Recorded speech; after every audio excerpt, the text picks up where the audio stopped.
All right, what up, everybody? Welcome to episode 97 of the Mi Duele podcast. I'm Stuart Anderson. This is just a short introduction before we hear from Cheryl Jordan and Sarah Kaufman. Coach Sarah, grateful for Chair who introduced this topic to us. Sarah's got some great information for masters athletes, some new information, some studies that are coming out about Zone 2 training, and what you should be doing when it comes to your own personal training plan, weightlifting, and just some great suggestions for what you can be doing during the winter, either with a coach or without a coach. So grateful for Sarah and all she does for Utah cycling, an incredible ambassador for all of our high school students. She is at all the races, whether she's announcing or just supporting the NICA leagues. So big love to Sarah and Chair for being on this episode. Thanks for their time. Couple brief announcements. The team store is open. So right now our black and white kits are available. These are all from Volet. So the kit store will be open until January 8th. So go and get your kits, make orders. I know we've already done an order for the 40th anniversary kits, which was super fun. So these are just for our normal, everyday kits that we wear as a team. We will reorder the 40th anniversary store. We'll open that back up, but it's not going to be for a couple months. So that's great. Team store is open. Camp dates. So camp will be April 11th through the 13th down in St. George. We're really looking forward to that. And the team website's got information there about rides, what time to be there, and we'll be constantly updating that when we get more information about team camp. One final thing, the yellow jersey. So every year we hope to honor and award the leaders on our team, those who are part of the Mi Duele team who exemplify passion and strength, the legacy of the team, who are true leaders that we hope that everyone can look to. And there's a nomination form where you can nominate your peers, those who have made a difference, not only to you, but also on the team. And this is a great time to do that. We kind of have that nomination process open. So please do so. There was an email sent out to everybody on the team that asks for your nominations for Yellow Jersey to honor our team members. All right, that's it. Grateful for all of our incredible sponsors who are once again with us for 2024. Thankful for those who have even played a bigger role. Jack Bourne and Epic Ventures moved from the back pocket up to the shoulder. We're grateful for Jack and thankful for not only his strength on the team, his example, but also his sponsorship. So huge shout out to him. Also, Eric Ellis with Formula 369 is now going to be on the side panel of our jersey. Awesome to see Eric's journey as he's developed Formula 369, and we're grateful to be a part of it as a team. So, all right, long introduction. Thanks for hanging on. Hopefully you enjoy this episode with Coach Sarah, and thanks for tuning in. All right, bye. All right, welcome, episode 97. What's up, everybody? Joined by Sarah Kaufman. Hi, Sarah. Hi, Stuart. Thanks for having me. We're so grateful to have you here. I listened to the first 10 minutes of our December 8th, 2020 podcast when me and you and Doug were on a podcast. That's that's a long time ago. Yeah, that's pretty wild. It was 3 years ago. Yeah. And here we are. We're still doing podcasts. I guess you guys don't need to see the numbers of who's listening, but just kidding. It's good. Hi, Cheryl. Cheryl Jordan with us as well. Hi. Hello. Cher's rocking her Mi Duele hoodie. Very good. I used to have University of Utah gear as plentiful as Mi Duele gear in my closet, and now Mi Duele's taken over. So, Yep. But at least the colors are transferable. I can wear them to the Utah athletic events. Oh, there you go. So grateful. Chair set this up. It was really fun to have her. I am actually grateful when somebody wants to be on to share and be a part of the podcast. So it was really fun to have Sarah on. Sarah, I felt like I was trying to hold back how excited I was to see you at the NICA races. That was so fun.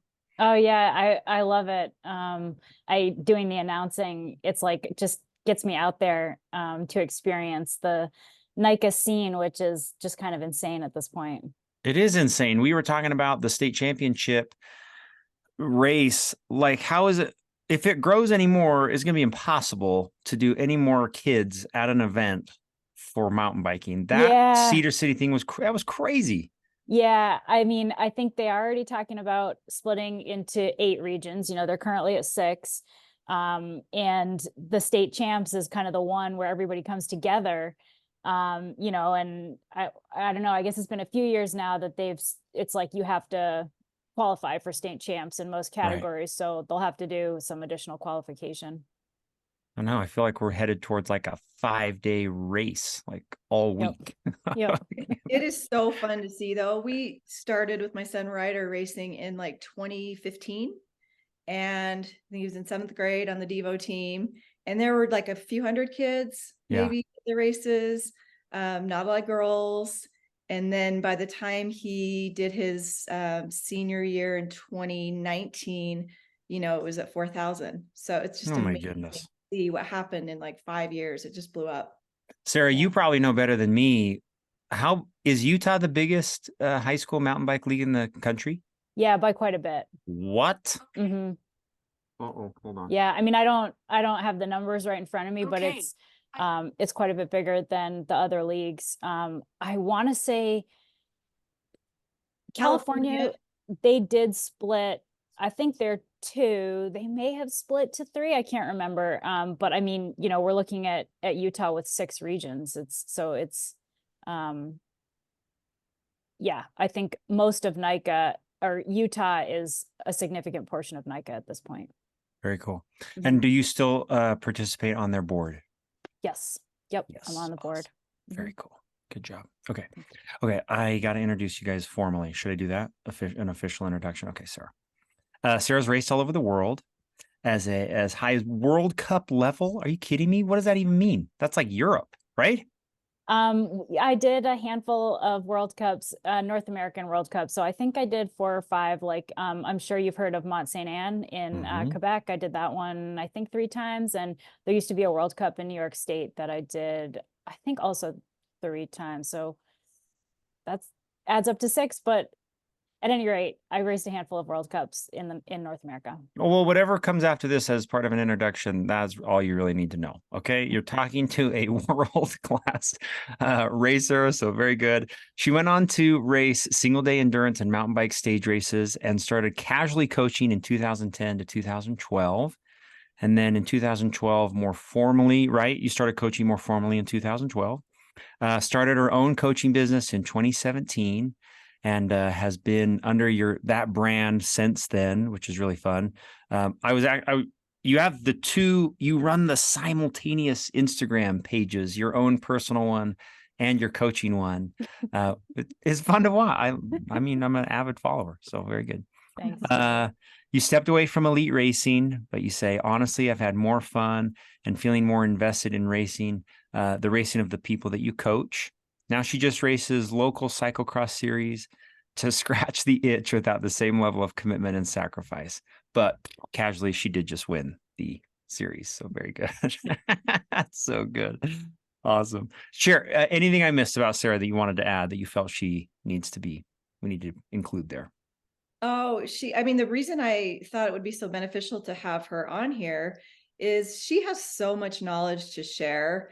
I mean, case in point, we're kind of looking for some bullet points on this podcast we're doing today, and she can just go for pages and pages and pages. So I just thought I have the benefit of getting to ride with her and talk with her about a lot of training topics. And I thought it'd be so wonderful for everyone to hear what I get to hear and learn from her. I agree. Very good.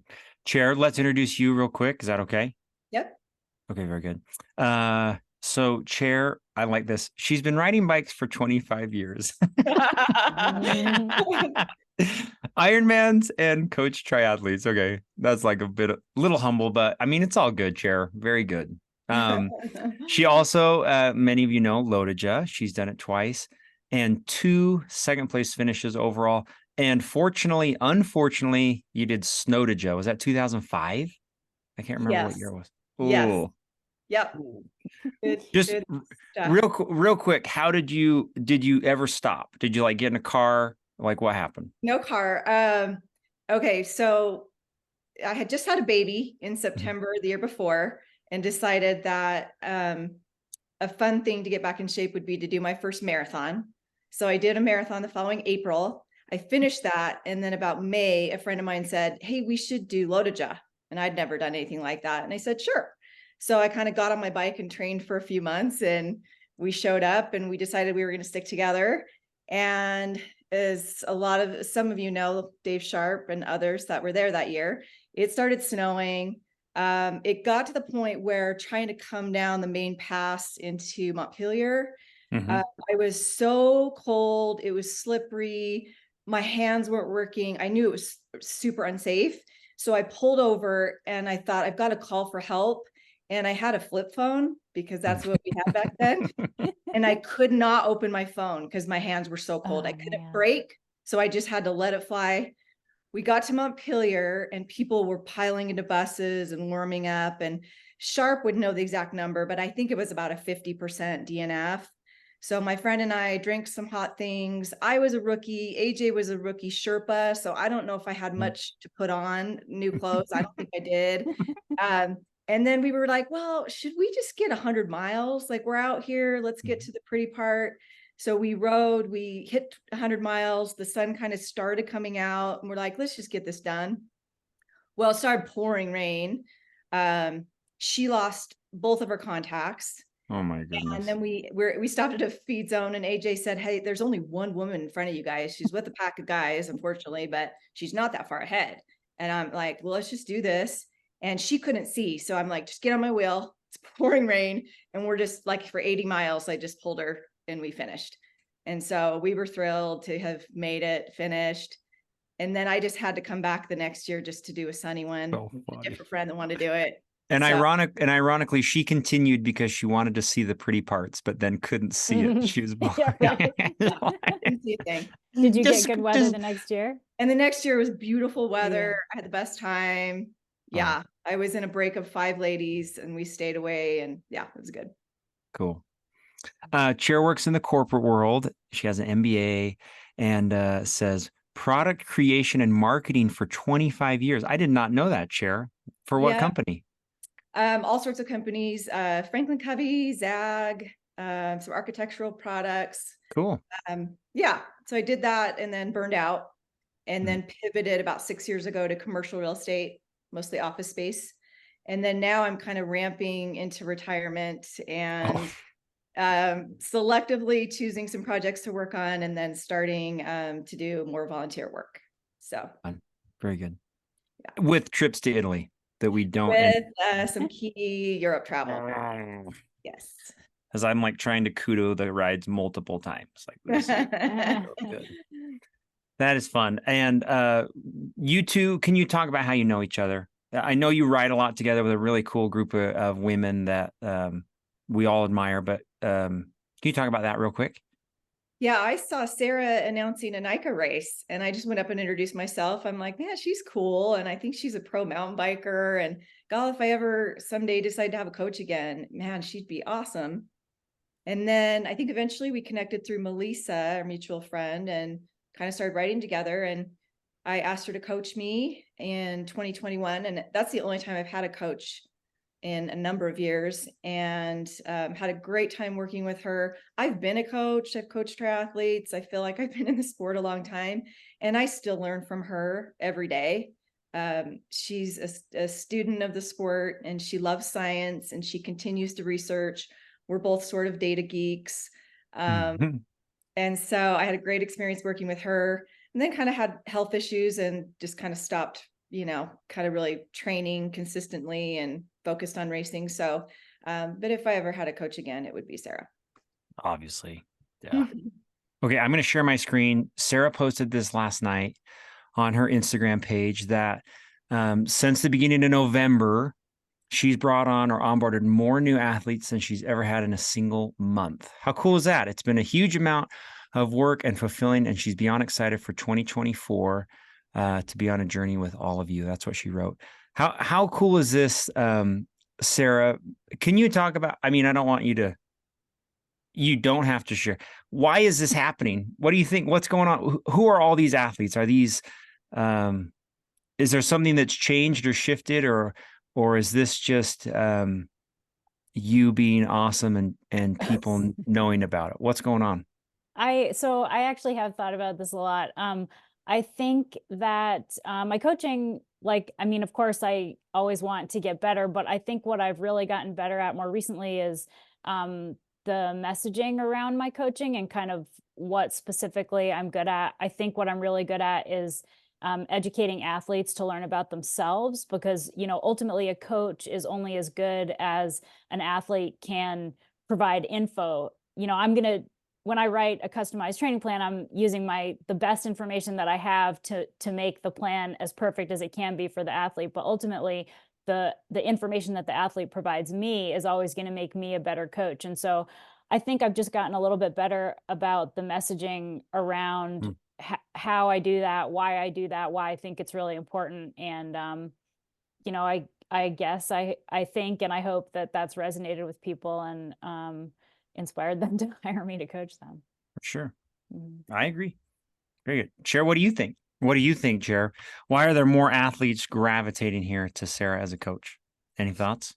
Oh, I think she's so good at working with a wide variety of people, you know, from beginners to professionals, all ages, all types of events. I mean, she's just had such a wide range of experience, and I think she just really, really cares. And that goes a long way, you know, when you've got somebody in your corner that, you know, they know the answers, and if they don't, they're going to find out. And give you all of the resources possible. And that's Sarah. Yeah. Cher's my hype crew. Dude, she's the best. I'm a publicist. Yeah, exactly. You're going to start having to come through me to get access. We've got a lot of topics, and we talked before we started recording about how fun it would be to do a multi-series. We don't want to rush anything, Sarah. So let's just share the content that you think would be fun. You know our team, you know how we ride, and you kind of know athletes like us. So let's talk about that. Let's talk about being at the base of immigration at 6 a.m. on a Monday morning, and how you would make sure that people who are interested in becoming better cyclists would handle that situation. Is that a good place to start? Sure. Yeah, I mean, I guess I would back up and just say that I think sometimes people are a little bit hesitant to hire a coach when they have a ride like this that's really important to them. And I always feel like if you have a ride, a social ride that you love to do that's really meaningful for you, you know, apart from any training goals, I think it's really important to include it in the plan. If it's important for you, no matter what the training stimulus is, we can find a way to make it work in the plan. And the way I usually do that is, you know, I kind of ask the person, like, what is this ride like for you? How hard is it? And then once we get in a couple weeks and now I have a couple training files with, you know, being able to look at that ride, then I can see kind of exactly what stimulus they're getting from the ride. Because, you know, a rider who's kind of really strong relative to the group, who's pulling really steady at the front, they're going to get a different stimulus than a rider who's like yo-yoing at the back. You know, you get kind of sweet spot tempo work or threshold at the front. Maybe you're getting like anaerobic capacity if you're kind of dangling at the back. So we can utilize that. We can always find a way to make it fit into a plan. And group rides are super motivating. A lot of times you can go a lot deeper in a group ride than you might go on a set of intervals on your own. And so I really just try to make use of that. I think everybody has fun on group rides, and we can really make use of that in a training plan. Yeah. And can I just say how fun Sarah's group rides are that she puts together? And I mean, let me tell you, there are days when I'm like, oh man, this is going to be embarrassing. Like, I'm going to get dropped so fast. Like, I don't know if I want to do this. And plus it's kind of cold and all those things that we think about. And honestly, every time I do it, like, I'm so happy I do it. It pushes me so much harder than I can do in training on my own. And, you know, sometimes you just have to like check the ego at the door. And just, you know, that's how you get better. And I'm not as fast as I used to be, but, you know, I can still have fun on these rides and get a really good workout.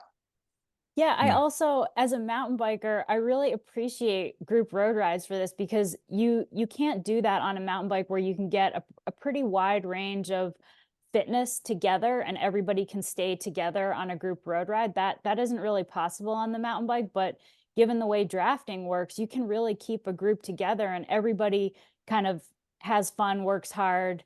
So that's something that as a mountain biker, I really appreciate. And also just the aspect of, man, there is something about turning yourself inside out to hold a wheel that we never get to do on the mountain bike. And I mean, it's like I said, you just kind of go a little bit deeper than you do by yourself when you kind of take away every aspect of, like, every mental task of setting the pace. When you're just following a wheel, you're kind of stripped to absolutely nothing except burying yourself to stay on that wheel. And I really love that. And I think we can get a lot out of that in training. Yeah, Kristen often, there was like a really interesting part when Kristen would show up to group rides with all the Midwelle guys and constantly feel like this is kind of silly and why am I coming? But then all of a sudden, after like 6 months, you know, she's riding with the guys hanging in the back and getting this incredible stimulus and workout just by being pushed, well, maybe pushed by anger. Whatever it takes.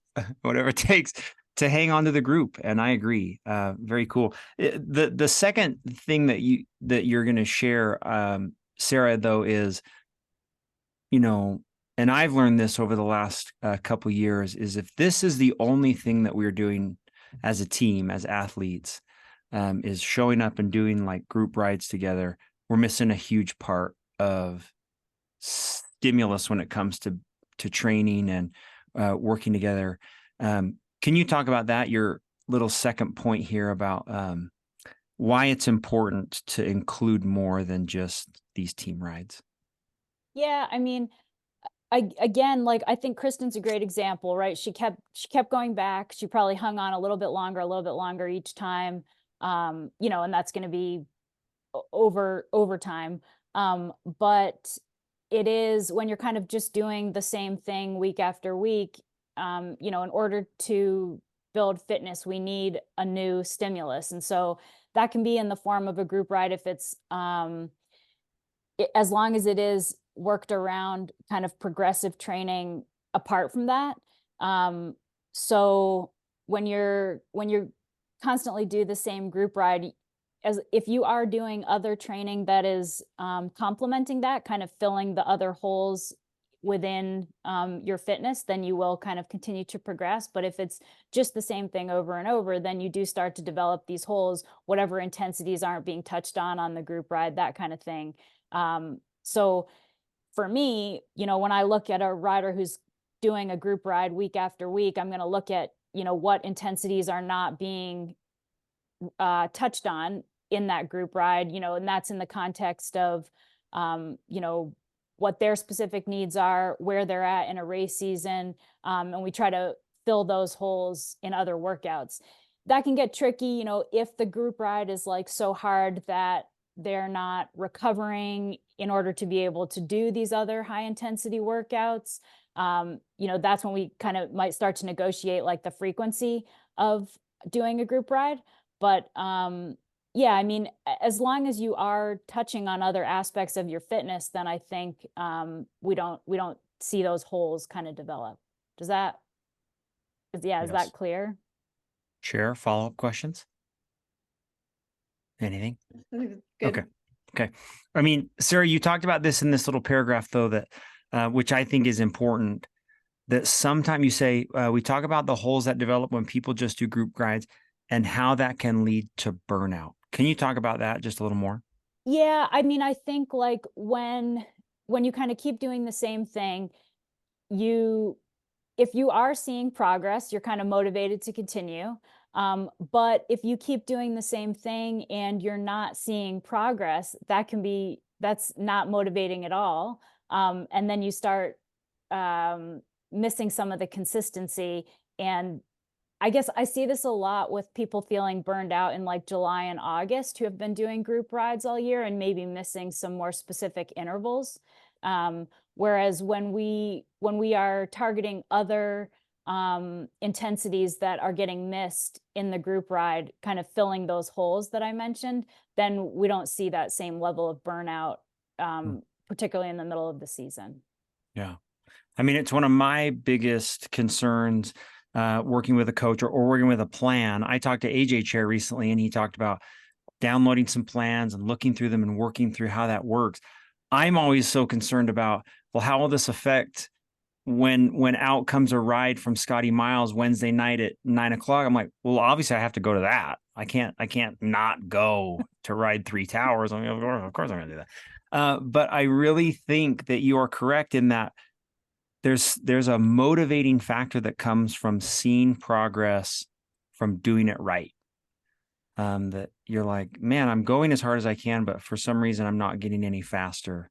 That's frustrating, and it leads to like it kind of gets demotivating. You're like, this is kind of not fun. I'm not getting any faster. It still feels really hard. So I agree. I mean, it's how the stimulus never changes ride after ride. Very Yeah, smart. those kind of spontaneous friend rides are super tricky. I get it, when you see it and you want to do it and you feel like you're gonna, you have FOMO if you don't go. That's the kind of thing that I feel like a coach would probably want to negotiate. Like, like I said, if it's meaningful and important for you, then I would always try to include it whenever possible. But you probably want to start negotiating, or being a little bit strategic about which ones you do include and which ones you don't. And, maybe it's like, well, this week the super fast friend wants to go on a ride and it's going to be super hard. And that does work in the program. So you're going to add it. But next week when that same fast friend asks, but you also have an opportunity to go do like an easier ride, maybe with another group of friends. I don't know. You can start to be a little bit strategic about which ones you say yes to, within like a context of periodized training. Nice. I think what makes Sure. it, Yeah, go what ahead. makes it a little easier for me is I kind of, before the week starts, there's probably three key workouts that I'm going to put in for myself that I know I want to do. And just depending on the time of year and what I'm doing, one might be shorter intervals, one might be more of a tempo, and one might be longer. And so those are kind of in there. And if I can make one of those work with a buddy, I will. Like, there's times when Melissa also needs to do some kind of intervals, and we're very different speeds, but we can warm up together. We can regroup on recovery. We can ride home together. So we've both gotten the training stimulus we needed to get, yet we got to get out and ride with a buddy. And then I like to keep, two or three more opportunities in the week to do whatever sounds fun. And so again, it just depends. Like, if I'm coming up close to a race, I'm going to be a little more specific. But if I'm not, then, somebody reaches out, I can do it. But oftentimes I'm the one reaching out so that I can kind of control when it is and what we're doing. And a lot of times, we know that the intent of the ride before we go out, right? Like, is this a coffee ride? Is this a, easy spin? Do we need to do some tempo? Are we going to go up one canyon hard? Like, we're kind of having the conversation, so we know what to expect. And are we regrouping? Are we racing? What are we doing? I love that. I mean, she's, talking about the same thing, like just being a little bit strategic about what you say yes to and kind of figuring out how it fits into the larger plan. And also, I think, if you do say yes spontaneously to a really super hard ride because it's important or meaningful for you or whatever it is, as long as you then modify downstream workouts, that can also be workable. But again, just being a little bit strategic and not saying yes to every single one, making sure that there is some recovery in there, and that you're not, just kind of doing the same thing week after week without progression. Yeah. Smart. Very good. Cool. Let's talk for a little bit. Sarah, you said we can go into time saving and maximizing. And we actually talked about this in your first podcast with Doug, is if there were things that we were going to work on that were the smartest, when we're talking about time saving and maximizing workouts and intervals. Can we talk about that for a minute? What you would recommend and how you would go about incorporating those into workouts? Yeah, I mean, this is really individual depending on what one person needs given their particular kind of power profile. But I think I mentioned here that like we have, given where we live and that, you know, outside of the winter season, we can, most of us can get to the base of a canyon, which is kind of the optimal spot to execute a set of intervals. We can get to the base of a canyon pretty easily. You know, and then in the winter, it's like if you're riding the trainer, that's a really good place to execute intervals with a lot of precision. And so my point was that doing intervals is like when you are targeting a specific training intensity, you are going to get much more out of that workout than if you're kind of going out. You know, we hear people talk about like kind of riding at that medium intensity all the time. You kind of, you're never rested enough to go super hard, and you're also never riding easy enough, you know, because you're never riding easy enough to really recover.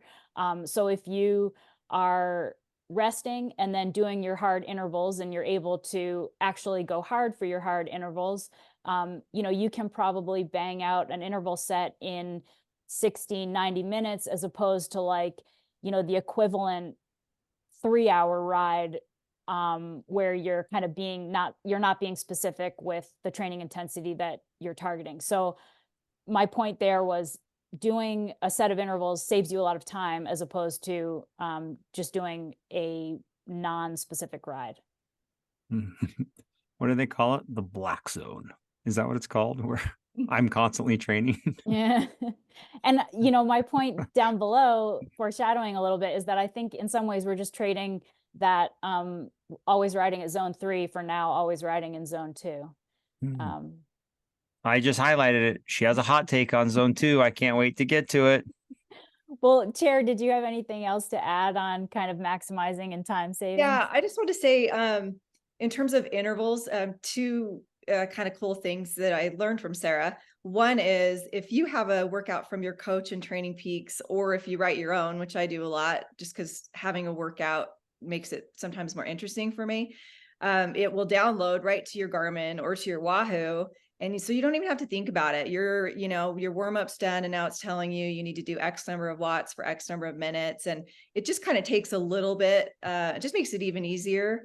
The other thing I kind of started learning when I was working with her is you need to take a look at the workout before you start and really think about where a good place is to do it.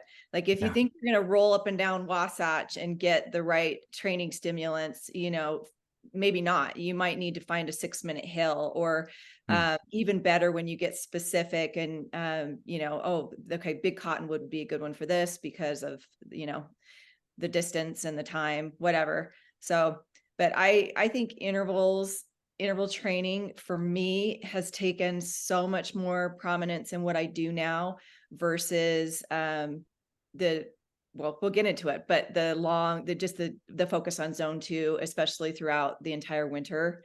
And because it's not a podcast without mentioning AJ, that's all he used to do, just zone 2 all winter. And we would be in our little, back then it was basically a training closet. It was not a good setup like we have now. And he would just be watching his VHS tapes of like races or whatever.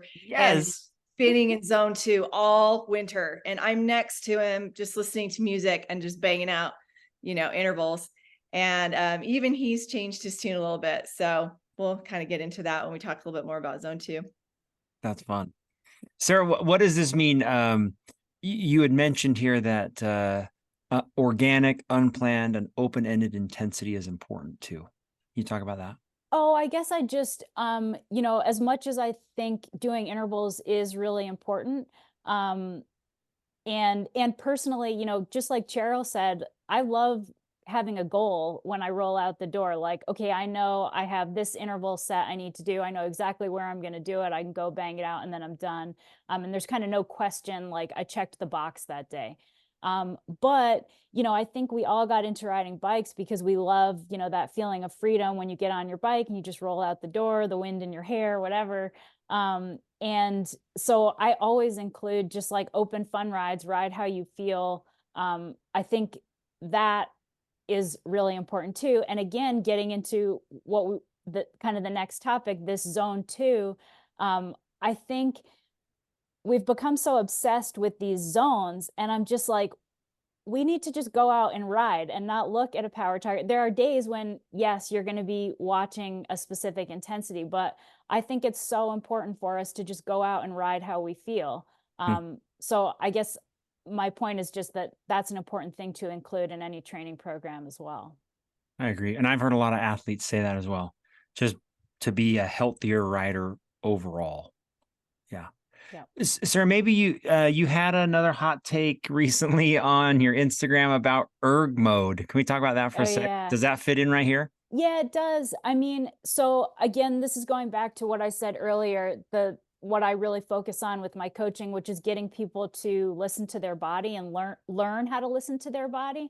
And I think that with the advent of all the technology that we have now, which is really cool, I think we are so distracted by all of our devices and all these numbers coming at us that we're forgetting how to just listen to our body. And erg mode fits into that because when you, for example, even with a very specific workout where you are going outside to execute a set of intervals, you are controlling the intensity, as opposed to when you get onto a bike trainer that is holding the intensity for you. You're just losing that feedback loop of how do I actually feel? And beyond that, do I feel the way these intervals are supposed to feel? Like if you're targeting a specific intensity, yeah, you might be able to hold a specific intensity, but is it actually the correct one? Are you doing what you're supposed to be doing? And then, yes, certainly for newer riders, like I almost always see newer riders by the end of a hard erg mode, the end of a hard interval session in erg mode, it's like their cadence is down 40, 50, 60, because they haven't learned yet. So I think certainly avoiding erg mode is really important for newer riders. For more experienced riders where these feedback loops are kind of already established, I worry about it less. And if it helps them, if they're mentally tired, they want to just turn their brain off and do the workout in erg mode, that's fine. But I think every once in a while, everybody should do it in resistance mode. And I think for new riders, the bulk of their work on the trainer should be in resistance mode. Sarah, what do you think? I don't use erg mode. No I erg. want to be able to vary my cadence throughout a workout or even just a spin. I want to control what the gearing is. But just for me, I think it keeps me focused and, engaged.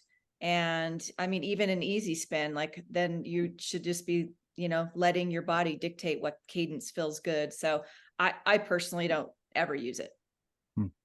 Should we do a contest right now for the Mi Duele Group Me? The first person to describe what erg means. Wait, I actually just what is an erg? Is it an acronym? No, it comes from ergometer, I think. Yeah. Like the rowing machines, right? Yes. Yeah, Exactly. okay. I actually have the dictionary pulled. A unit of work or energy equal to the work done by a force of one dyne, D-Y-N-E, when its point of application moves 1 centimeter in the direction of action of the force. That sounds silly. How about that? I thought it was an acronym. Miles. I thought it was an acronym for like something. Scotty Miles or somebody to explain this to us. That was funny. Okay, an erg. Very good. 1 erg. All right, she's nervous. She's nervous to get into it. Zone 2, let's do it. Yeah, I mean, I just kind of said that because I think people are really dogmatic about this. It's like if you ask somebody about their diet, they're going to be, people are just emotional about this stuff for whatever reason. But yeah, I just take issue with this kind of current obsession with zone 2, and that's not to say that it doesn't have benefits. I think it is really important to ride at an endurance or zone 2 intensity, but I think it's just very misunderstood and it's kind of being overutilized. We need all the intensities to make someone fit, and zone 2 fits in that just like everything else. And I think in general, the training zones are really poorly misunderstood. So these training zones were actually, when they were kind of created, when we started training with power meters, they were created as like a descriptor of looking at someone's power output, now we can apply zones after the fact to describe what they did. Well, now we've changed them to being prescriptive. And so we are targeting them, and that's fine and good for training. But I think the result has been that people understand training zones as if like your body doesn't know what a training zone is. There's not hard edges with these training zones. It's very fluid. It's very dynamic. You don't like turn off one adaptation when you cross, from 1 watt into the next training zone. And so the notion, I don't know how many times like I've been riding with someone and they're like, oh, I can't ride this intensity. I'm getting out of my zone. And it just is honestly very silly because the body just doesn't work like that. And so this, like we just see zone 2, it's very popular right now. And it gets under my skin a little bit because I do think it's misunderstood. And I also think that we are missing it because we're missing other training intensities. Like I mentioned, we used to always hear people kind of malign that zone 3 black hole. Well, we're kind of doing that with zone 2 now. People riding in zone 2 all the time. Although not this group, the medullae, nobody knows what zone 2 is. They hard all winter in December, it's all out. There's no zone 2 happening. Any of those.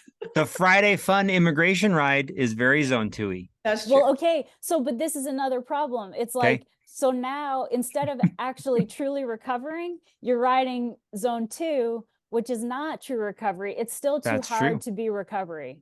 So I guess that's my point. If you specifically only rode team rides with Midwelle, I think, you're going to get into a lot of trouble when it comes to progression. But to Sarah's point, new young riders that gravitate towards the team, they see like a lot of quick, like people become quick, they become very good very quickly when they start riding with us. And then 3 or 4 years later, they're like, I'm really tired. Yeah,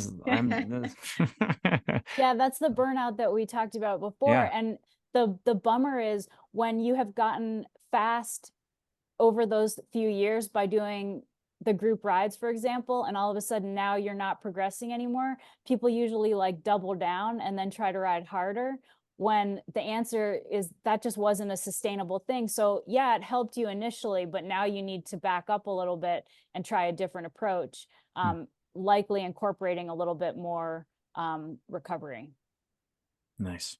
Okay. Yeah. There's a lot on the outline. I don't want you to miss anything here. Well, okay. So what I wanted to get across was that I think this current obsession with zone 2, and again, that's not to say that it doesn't have a ton of benefits. Like I kind of listed out some of the adaptations that we get from riding in zone 2, which is increased mitochondrial density, muscle capillarization, plasma volume, oxygen utilization, glycogen or glucose storing and sparing, fat utilization, MCT1 expression, which is it's monocarboxylate transporters, which is a certain type of lactate clearing transporter. So these benefits exist, and I'm not saying that they don't, but the thing is, you can also get all of these adaptations by riding in kind of zone 3 or zone 4. And the downside is that when you ride at that zone 3, zone 4, slightly higher intensity, you do get an increase in central nervous system fatigue. So that is why we are hearing about the benefits of zone 2, because you get all those benefits, those training adaptations, without the additional central nervous system fatigue. And we're always kind of in this interplay fighting for adaptation versus fatigue. However, the reason that zone 2 becomes really effective when you can do a huge volume of it. So it actually, when you hear about a polarized training model, that's when zone 2 really works. And now this is going to get a little bit confusing because the polarized model is actually based on a 3-zone model of training, where what we are calling zone 2 is actually their zone 1.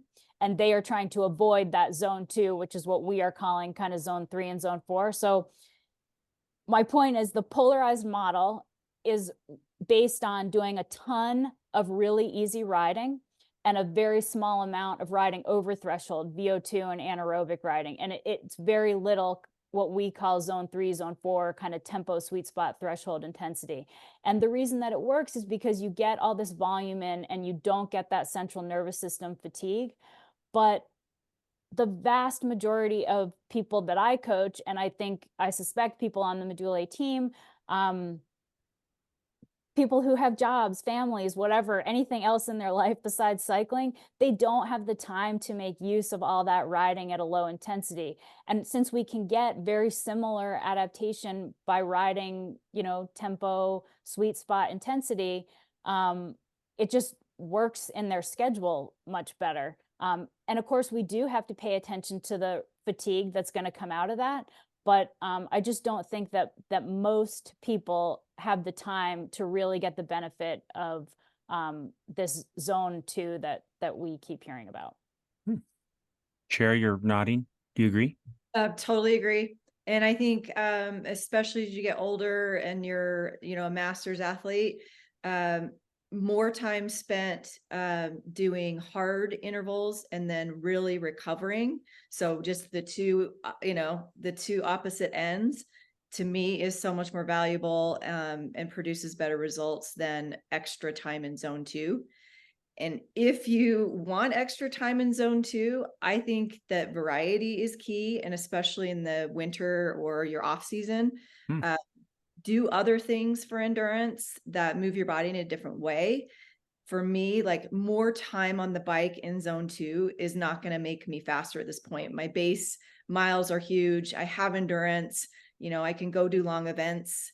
But sometimes when I want just that longer endurance workout, something like hiking, skate skiing, swimming, if you like it, things like that, I think can keep a lot of fitness and keep the joints and tendons healthier just by moving in different planes and different directions. Nice. Yeah, and also keep motivation high to mix it up and do other stuff in the winter. I also think you can get some real value out of zone 2. Like, if you do a set of intervals and you have some extra time, that's a good time to just kind of cruise around in zone 2. But to just be doing all your long rides, you probably need to do more volume than you have time for. Yeah. When it comes to, like, if you guys were to, when you're looking at your own lives, right? Real life examples here. I mean, what is it that you constantly tell yourselves is the most important thing about when you're training and when you're planning out your week and when you're planning out workouts? Are you this methodical, Sarah, in your own personal construction of workouts for yourself? Is this something that you do, or is it just your athletes? I mean, does this question make sense? Yeah, I do. I want to know personally what you guys are doing that is the key. I do. Chair mentioned that she plans out her week. I still do too. And part of that, I think, comes from years of just knowing how this stuff works. Like, I know too well how to make a training plan for myself to not do it. And I also just like having a goal. I guess the difference for me now that I'm not racing much is that I don't stick to the plan quite as much. But I enjoy walking out the door with a goal. And I know too much to do anything different. What do you think, Chair? I mean, what you are, I mean, I would say you're just you as an athlete, very well balanced, very healthy. Are there a few things that are just the keys to making sure that you continue to have fun, progress? It's a little bit of my personality, but I do like to have a plan, and I do like to have a loose structure. If I'm building up for a race, then, I'm creating an actual plan that I'm following. If I'm not, I'm trying to stay fit so that I can have as much fun as possible on my group rides and my rides with my fast girlfriends. So, I'm always like, how can I keep myself as fit as possible so that if I decide to sign up for something, I can do it. I can ride with the people I want to ride with. I can do epic rides when I feel like it. So I'm always kind of trying to maintain that fitness.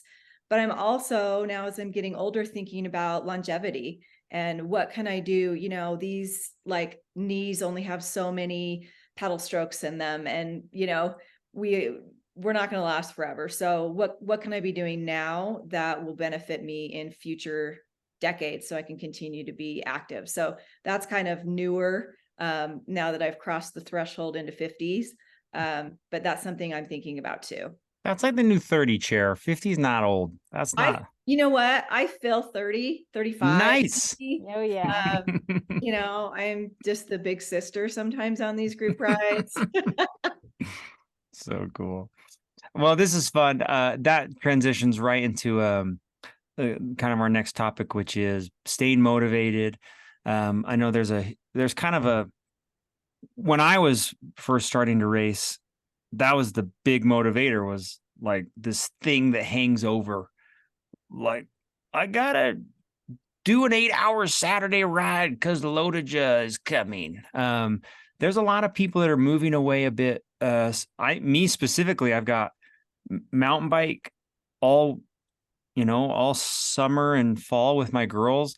Like, going and training for races just kind of seems it's like back burner.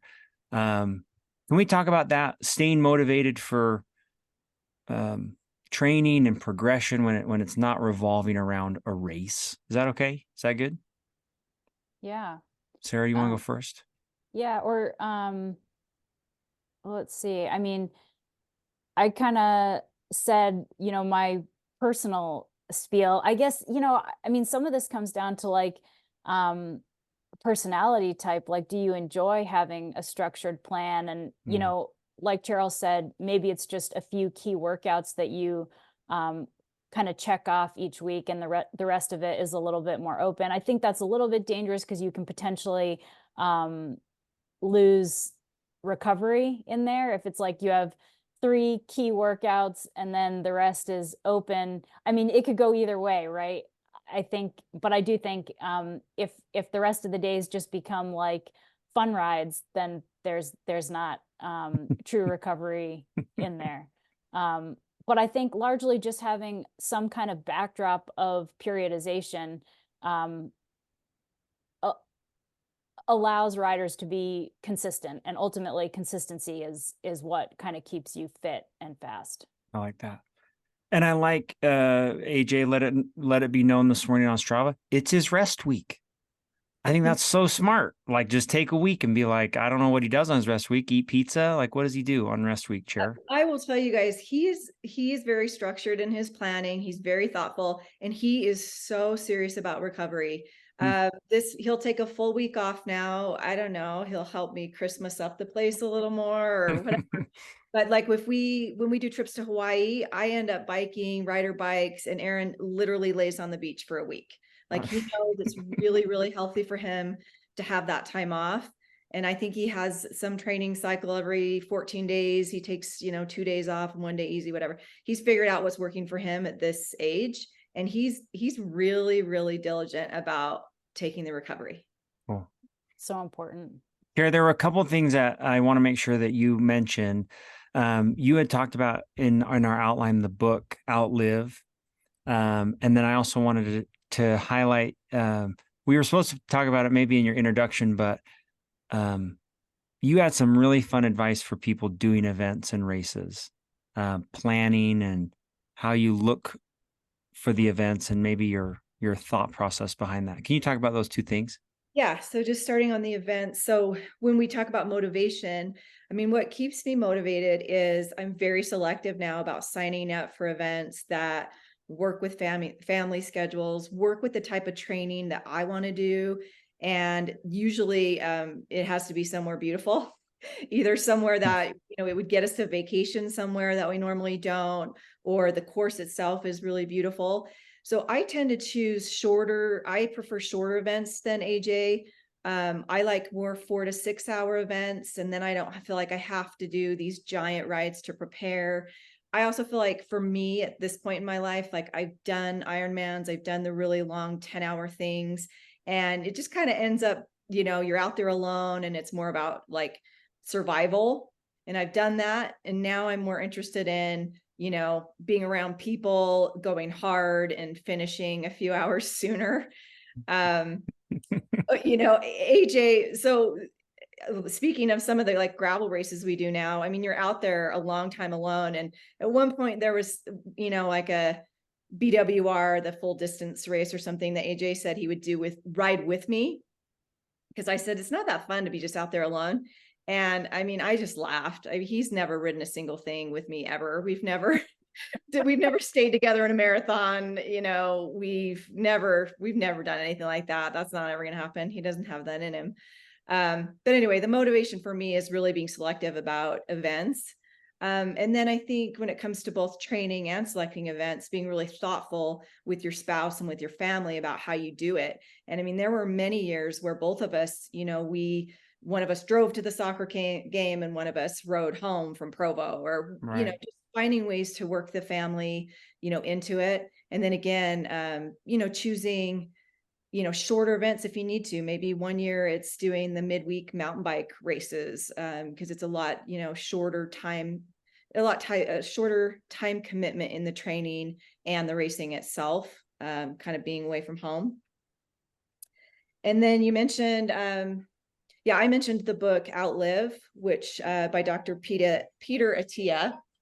And I would recommend everybody read it, whether you're in your 30s, your 40s, or your 50s. It's basically the science of longevity and kind of how you keep your body going throughout the decades. And there's just a ton of good, useful information in there. The highlight and the thing that most of this group knows is that exercise really is the best medicine. It's the very best thing you can do for yourself, followed closely by sleep. And I will tell you, because I know a lot of people on this podcast are getting the 5-6 hours sleep to get up and do those early rides. And I did it for many, many, many years. And I swear I'm making up for lost time now. And now, I just am getting all the sleep that I should have gotten all those years. But Nice. Anyway, read the book. There's a lot of good nuggets. I think that everyone can learn from that book. Yeah. He's got a great podcast too. Very cool. Yes, he does. Can we talk about training for old folks, for older people? Is that okay? Just kidding. I don't want to call masters old folks. I mean, we're all masters here. It's okay. We are. It's fine with me. Although I used to be coached by Alex Grant. A huge shout out to him. He took fourth yesterday out at the National Cyclocross. So it was pretty cool to see him in the masters group. So that was fun. Nice going, Alex. He's not listening, but good job. Can we talk about that though? Training for masters, kind of what we do as we get a little older. Sarah, can you share a few things that might help our masters listeners? Yeah, I mean, the main thing that changes is our ability to recover. And so we just want to account for that in training. We start to lose a little bit of that top end, which is kind of any intensity over threshold. So we're going to want to focus a little bit more on that top end, but also make sure that we're factoring in enough recovery in order to effectively do that. So it does become, a little bit more individual, just because those kind of declines in our ability to recover and also our ability to produce power at the top end is the rate at which it declines, the way that it declines is going to be kind of different for everyone, certainly different for men and for women. So, some kind of like concern or arrangement for individuality is going to be important there. I made a note here. I noticed specifically for masters women that they don't tend to get as much out of back-to-back sessions. Like part of what, particularly this time of year, that I'm programming for a lot of people is like 2, 3, even 4-day like mini blocks within a microcycle of training, or within a week of training, we will pile some back-to-back sessions on. And part of that is because a lot of people are riding the trainer right now. So the sessions are a little bit shorter, but we can, because we want to be focused on endurance this time of year, we can get some of that, even though we're doing shorter sessions, we can get some of that stimulus out of back-to-back sessions. But for masters women, I find that they do a little bit better with, kind of separating hard sessions by at least a day. So, for example, that's one change that I might make for masters women. With masters men, it seems to vary more whether they really respond well to back-to-back sessions, or if they need, you know, a little bit of recovery between sessions like that. Yeah, I did make a note that, you know, depending on where you're at in your master's journey, you know, a lot of times, well, for example, like you mentioned, Alex, at Masters Cross Nationals, it's like they have masters starting at 30. I think 30 to 35 is a master's category. Whoa. Baby masters. Baby. Baby masters. I mean, yeah, they're straight up babies, right? But at any rate, you know, when you're talking about people who are a little bit older than that, 50s, 60s, well, now these people might be retiring, they're empty nesters, so they often have a ton of time, which is great. On the one hand, we can make use of that, but it can get people in trouble because their recovery has, their ability to recover has declined a little bit, but they have all this time. So that's kind of a recipe for overdoing it. But if we kind of go into the training with the knowledge that we're going to want to compensate for a little bit of that reduced recovery, we can make really good use of the time effectively, ironically, with zone 2, which we talked about before. I was going to highlight the word ironically. It's funny. I've spent a lot of time with Paul Watson, older rider in his 60s on the team. And he started substituting, maybe 10 years ago, he started substituting rides for weight sessions. Yes. So instead of multiple 5-day weeks where he's training bikes, he'd be like, no, I'm doing 3 days on the bike, 2 days of hard, heavy lifting in the gym as his muscle mass started to decrease. And I don't know if you guys know Paul, but he's incredibly fit, continues to ride at a very high level, and kind of like model lifestyle as an older masters athlete. Pretty cool to watch. So yeah, and that comes back to something that Cheryl was talking about, like the emphasis shifting for her from this kind of performance aspect to more optimized health. And I think that's kind of a natural progression for a lot of masters. Like they're not trying to optimize every aspect of their performance as much as they're just trying to be a healthy, happy, well-functioning human as they age. And certainly focusing on strength, a strength component within your training is really important for optimal health as we age. Yeah. I would say for anybody 40 plus that you should definitely work strength into your routine, even if it means sacrificing a little bit of bike time. And then if you're 50 plus, like for sure, minimum twice a week, even better if you can do 3 times a week. Also things like plyometrics. I do 2 little 10-minute sessions of plyometrics a week. Super important for women and for masters. Mobility, of course. I mean, these are the things that not all of us love, but if you can cut back your cycling a little bit to work these into the schedule, I think it's good. And even your hard training sessions or trainer sessions, if you can cut 15 minutes back on that, so you can do 15 minutes of core work, it's, nice. I promise, going to benefit you more than another 15 minutes of spinning. Great idea. Okay, well, we're going to need some videos on Strava of Chair's plyometric sessions. Nobody wants to see it.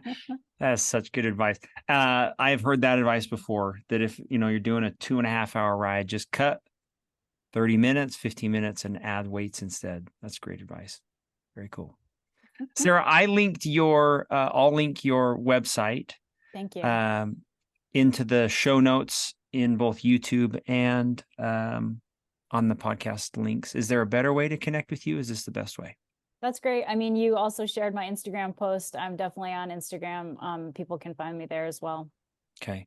One thing that I really love, and Cher mentioned this earlier about Sarah, I just love your thoughtful nature when it comes to connecting with your athletes. I think that's the coolest part, is that you really, like we met once, we did like an interview, it was probably 3 years ago. And there was honestly so eye-opening, the questions that you were asking me, almost like you were not wanting to know my athletic nature, but more of my psychology behind what would make it work. And that, I think, is a real cool key to working with you and seeing you as a coach. So thank you.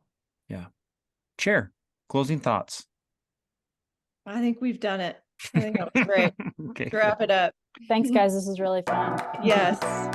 Thanks for having us. You bet. Thank you both.